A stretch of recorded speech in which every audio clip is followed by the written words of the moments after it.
తెలంగాణ మాజీ మంత్రి బీఆర్ఎస్ నేత జగదీష్ రెడ్డి ఘాటు వ్యాఖ్యలు చేశారు.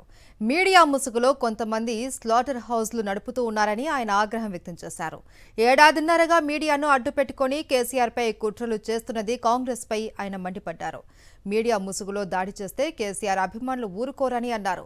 నిన్న తమ పార్టీ కార్యకర్తలు చేసింది దాడి కాదు అని, నిరసన మాత్రమే అని ఆయన చెప్పారు. అయితే నిరసనతోనే ఆగిపోతామని మాత్రం అనుకోవద్దని హెచ్చరించారు జగదీష్ రెడ్డి.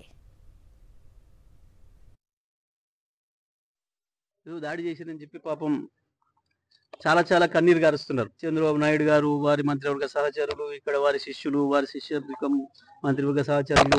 కానీ మేము ఒకటి చాలా స్పష్టంగా చెప్పదలుచుకున్నాం, ఇక్కడ కొన్ని మీడియా హౌజులు కావు.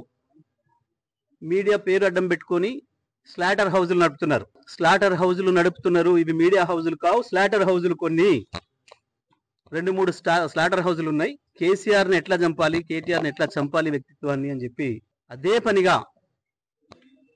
దాడులు చేస్తున్నారు. నిజమే, మీ చేతులున్న ఆయుధాలతో మీరు దాడి చేద్దామని అనుకుంటే లక్షలాది మంది కేసీఆర్ అభిమానులు చూస్తూ కూర్చోరు. వాళ్ళ చేతులు ఉన్న ఆయుధాలకు వాళ్ళు కూడా పని చెప్తారు.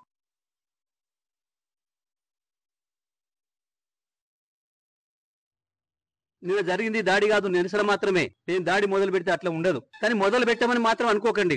మా సహనానికి కూడా పరీక్ష అయిపోయింది. నోటుకొచ్చిన పద్ధతుల్లో మీకు ఇష్టం వచ్చిన బూతులు మాట్లాడుతూ మేము మీడియా అని చెప్పి మేము రాస్తామని మాట్లాడితే ఎవడుకుంటాడురా, ఎందుకుంటాడురా? ఇప్పటికైనా నేను చెప్తున్నా, మహాన్యూస్ యాజమాన్యం వెంటనే కేసీఆర్ కు, కేటీఆర్ కు క్షమాపణలు చెప్పాలి, చెంపలేసుకోవాలి. లేదంటే ఎవడిని వదిలిపెట్టాం. మీడియా ముసుగులో దాచుకుందాం అనుకుంటున్నారేమో, లేదా చంద్రబాబు రేవంత్ రెడ్డి కాపాడతారనుకుంటున్నారేమో. ఎక్కడ ఉన్నా, ఎక్కడ దాచుకున్నా బిన్ లాడెన్ వెతికినట్టు వెతికి పట్టుకొని మీ పని చేస్తాం. ఒక్కడిని కూడా వదిలిపెట్టాం.